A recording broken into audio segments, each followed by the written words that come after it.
Eagles. Eagles.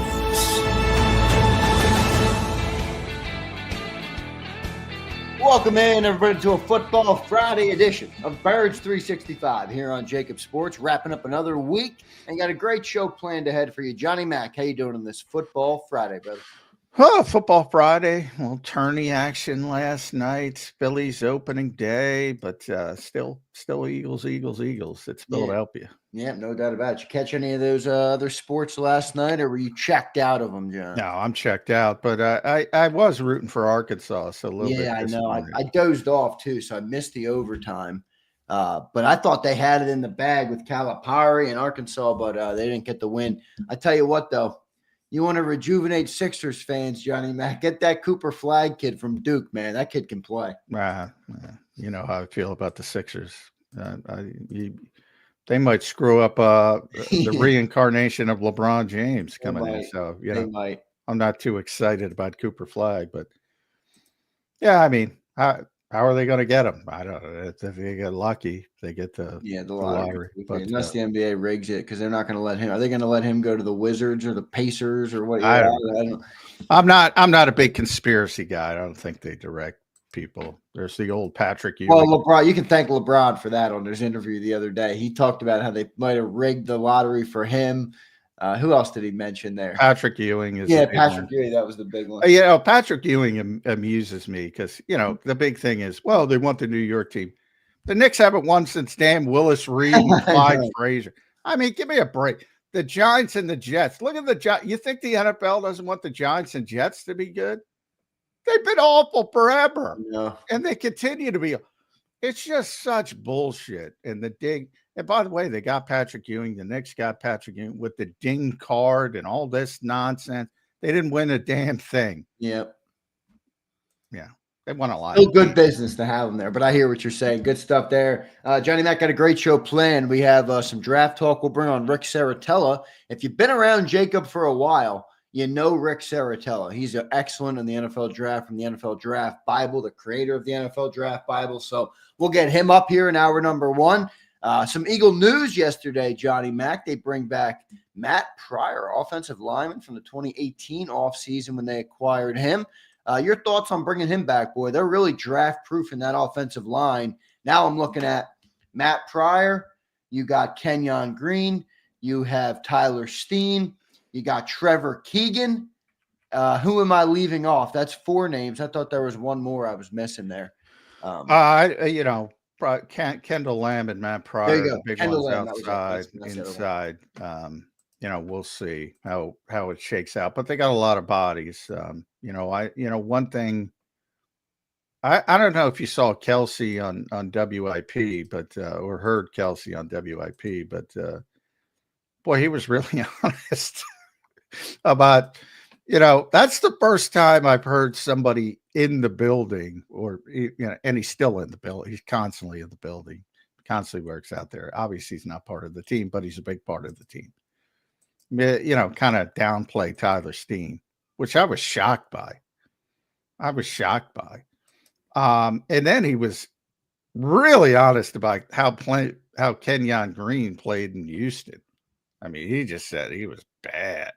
And I was like, whoa, where's this coming from? Kelsey's in media mode now, brother. Yeah. And he's right in everything he's saying. But yeah, I was surprised by it. I was a little bit taken aback. So they got worse at right guard. I think everybody looks at Tyler Steen and says, well, I'm not, he didn't play well when he was in there. And it was a significant downgrade. And I think there's some issues there. And I think there's obviously with Kenyon Green, I mean, he just was incredibly bad in Houston. So the assumption that he's going to completely turn it around. And then you have Trevor Keegan. So you got a bunch of bodies, but you got to find the right body. And, the right body, probably the best right guard on the roster is probably Matt Pryor. Started 15 games in Chicago, played pretty well. Part of that 2018 draft class. They lose Josh Sweat and Avonte Maddox, so they had to get Matt Pryor back. Great class. Yeah, had a career high in starts, career high in snaps, had really good grades from PFF, had a good season, not a great team. He can play, and he can play 4 different positions. So he's a valuable backup. But man, if they let him in the competition, he might go win that competition. Yeah, I think so too. I mean, John, you got Pryor, you got Kenyon Green, you have Tyler Steen, and you have Trevor Keegan for the guard. I don't think Kendall Lamb would be in that position, but can Jeff get one of them to work? I have a good feeling Jeff Stoutland's going to get one of them to work. Well, I think Matt Pryor's already proven himself to a certain level outside of Philadelphia. Started a bunch of games, as I mentioned, with Chicago last year, but also Indianapolis when he left here. He started a bunch of games. So, he's an NFL player. And when I always talk about that draft, and people, he's closing in on 100 career games in the NFL, which is pretty impressive as a 6th-round pick. And then you look at him, and he's 6'7" and whatever he is now, 330 something, and he looks like a tackle, and he is a tackle. He's a natural tackle. Came in as a sort of a natural right tackle out of TCU, but the Eagles proved last year they're willing to put big guys inside, tall guys, and they had such success with the power and the physicality of Mekhi Becton. And even if you want to go back to Brandon Brooks and his height, just this massive, powerful guy inside, it seems they like that structure when it comes to the running game. I don't think that's the plan, but I don't have nearly as much confidence in Tyler Steen as most people seem to have with the Eagles. And I thought it was interesting that Kelsey kind of aired those thoughts publicly, because I think that comes from the NovaCare Center as well. Right. Yeah. Who do you think's the leader in the clubhouse right now? Well, I think Steen will get the first opportunity, much like last year. Yeah. I think they want him to win the job. And then it becomes that's the problem for Pryor. I don't even think he's, they're going to try Steen, then they're going to try Green. They might even try Keegan before they get to Pryor. So, I think they look at Pryor as a backup, as a versatile. He can play 4 out of the 5 positions, and he has at the NFL level. So that's a very valuable, versatile game day backup. I think that's why he's here. But I think he also might be their best right guard they have on the roster. No, I don't think that's how they're approaching it. Right. But I think that's the reality. We'll see what ends up happening there. Tyler Steen maybe not going to win the job. We'll see what ends up happening. A lot of movement on that offensive line. I'll tell you what, they brought in a lot of people. So I'm wondering if that, I know we don't think it's going to remove somebody from the draft board, but I don't know. I feel like they're not going to go offensive linemen. I know defensive linemen's more. Well, I'll tell you what, I'm glad you brought that up, and we're going to talk to Rick, because they are looking at a shitload of offensive line. I know, but are they middle round guys? You know what I mean? Like maybe Nope. They were looking. They're brought in. As we keep checking them off, I think I'm at 11 pre-draft visits of 33. So 30. So you're over 33%. At Ohio, the Ohio State had its pro day. Obviously, the whole NFL was there basically for that team. And they set up a meeting with Donovan Jackson, according to Tony Pauline. So I want to give him credit. He ain't day 3. He's, right. He's a bridge pick. I mean, if you can convince yourself to take him at 32, there's value there. Charles Grant, the William and Mary kid, he might be the best athlete in the draft. There's no way he's lasting to day 3. It's not going to be 32. Connerly's legit option at 32. And all the other guys, Marcus Embo from Purdue, Anthony Belton from NC State, Jalen Travis from Iowa State, they're not first round options, but they're day 2 options. Right. And especially when you consider um this offensive line draft isn't as good as last year's at the top. So the guys in that second, third round are probably going to get pushed up a little bit for offensive line desperate teams. Right. And there's a lot of them in the NFL, offensive line desperate teams. Not here, but they're looking at a lot of freaking offensive linemen. A lot of Probably offensive linemen. 70% of the league is offensive linemen starving. Yeah. Oh, yeah. I mean, I don't know It why may be higher. It might be higher. I don't know why teams don't figure it out, but they don't figure it out. That's what you got to build first. But the Eagles are hyper focused on doing something on that offensive line, and to me, it's got to be, they're cognizant of the whole succession plan for Lane, but I mean that's not immediate need. But like if they could get Connerly and he start him out at right guard and then move him, kick him outside, that type of thing, which we talked about a lot last year. They're very cognizant of that. And then, the big body guys like Jackson is incredibly strong. I think he did, I don't know, 30 something over 30 reps at 225. And Belton too. Just big, powerful, maybe tackle in college that moves inside.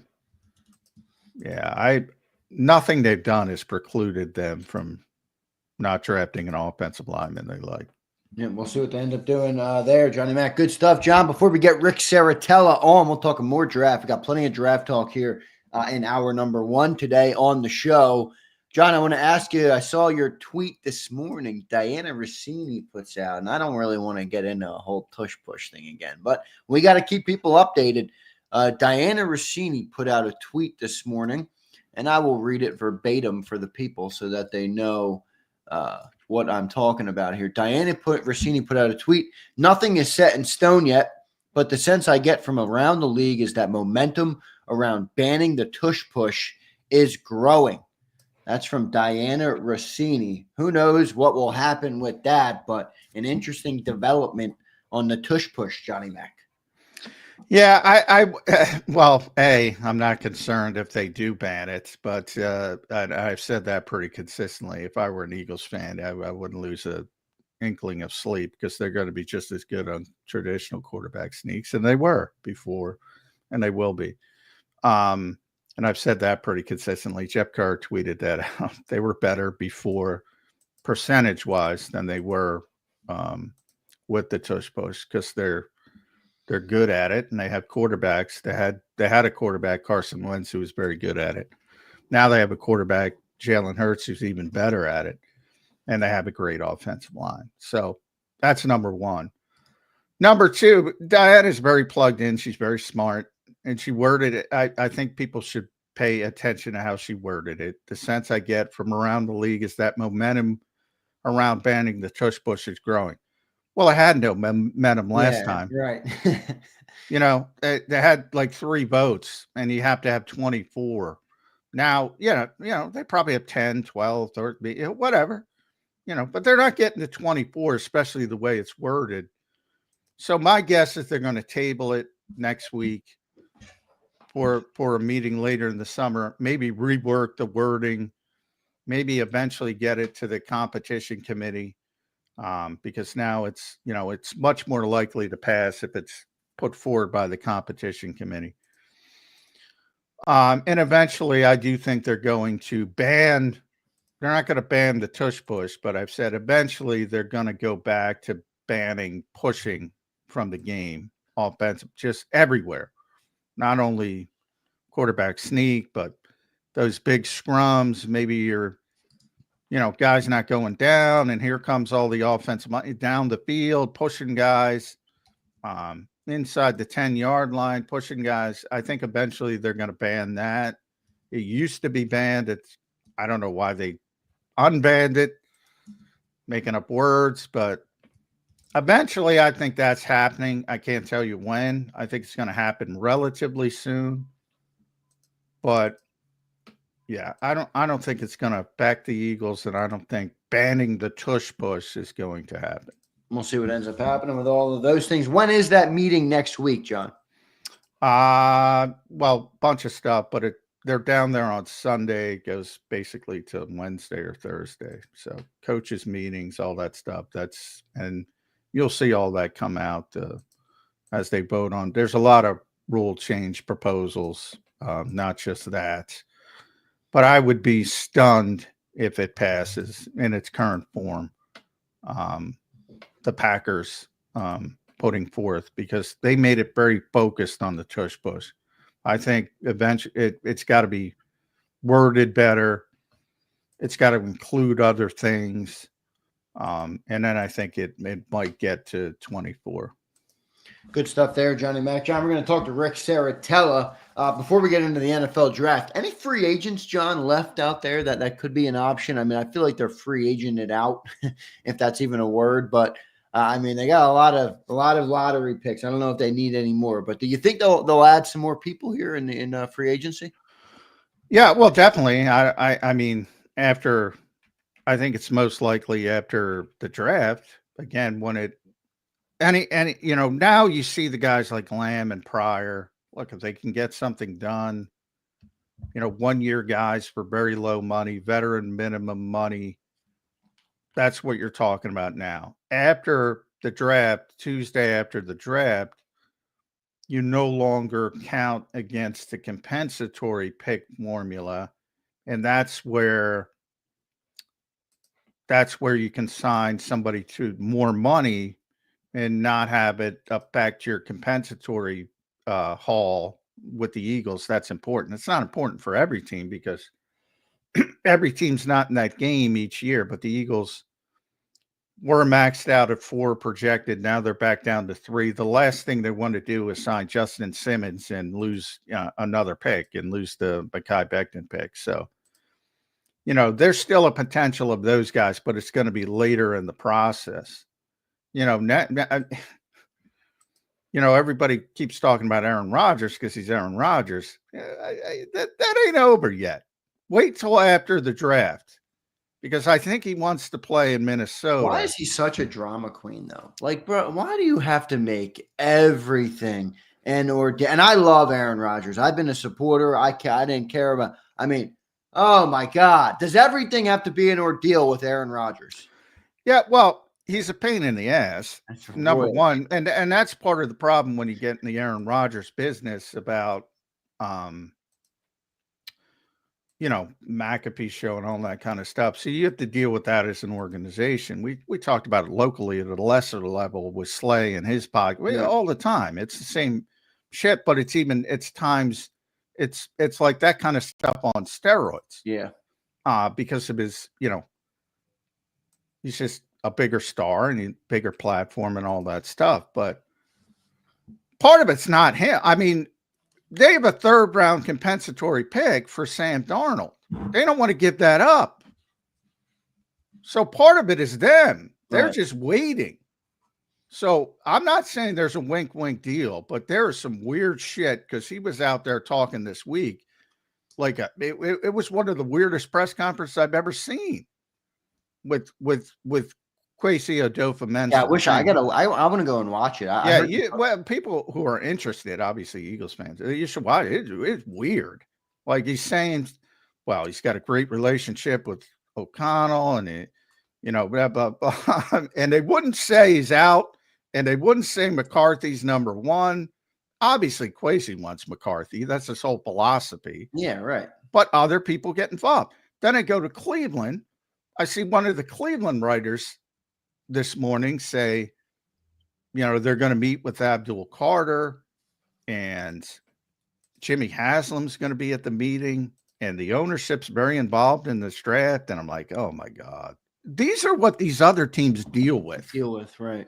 Like if it were up to Kwesi, it'd be over. He would have said, no, we're going to go with JJ McCarthy, but he can't. I guarantee you that's what's going on, because they're saying The owners are saying, well, we think we have a Super Bowl roster, and you're not going to. And to be blatantly honest, there's two things here. I agree with them. Look, we went through that, and I put the Eagles number 1 and Washington number 2, or whatever I did, which makes no sense because they had Washington number 1 either what in the NFC East. I get that part of it. But either way, I said, no, I can't put Minnesota up near that level because of the quarterback, J.J. McCarthy. He's never played before. He barely played at Michigan. Can't do it. I can't say they're a legitimate Super Bowl contender. If they sign him, they're a legitimate Super Bowl contender. Now, I don't know what he has left. Right. But you know more about him than you do about JJ. Yeah. That's for sure. So that's their thought process. And Kwesi's like, well, I want to build this roster. And he has built the roster. He deserves credit for that. And then part of it is because he's being very cost effective at the quarterback position. So you have this give and forth, but this is and I bring all this up because this is the huge advantage that the Eagles have over most of the rest of the league. For the most part, Jeffrey Lurie lets the people he hired do what they're supposed to do. For the most part, not 100%, but for the most part. Feels like even if he does get involved, he does it in a more quiet way. Well, he does it in a smarter way. You know, he asks questions, as he likes to say. He's a question asker. I'm sure he's well aware that he can direct things the way he wants them to go by asking the right questions, because people aren't stupid. And if they get asked questions, I always go back to Doug Peterson after they upset Aaron Rodgers in Green Bay and the Packers and all that. And Jeffrey's asking him at the Tuesday meeting, hey, why didn't we win a certain way? That kind of resonated with Doug. It's like, what we just upset, one of the best teams in football on the road. So that can turn people in different directions. But compared to other owners, Jimmy Haslam, the Wilfs, Jerry Jones, most notably, such a huge advantage for the Eagles. No doubt about it. Good stuff there, Johnny Mac. John, I just saw Rick in the chat. I don't know if his old email works because I emailed him earlier in the week. I told you he didn't respond. And he said he didn't get the link, but I'm working on it now. So we'll get Rick Saratella coming up here on Birds 365. Looking forward to talking to Rick here on the show. We'll get to our first commercial break. Tush Push news. Matt Pryor returns. Another 2018. John mentioned they got rid of some 2018 picks. Now they're going to bring some 2018 pick back. And Matt Pryor, plenty of moves still to be made. And we're 27 days away from the NFL draft, I want to say.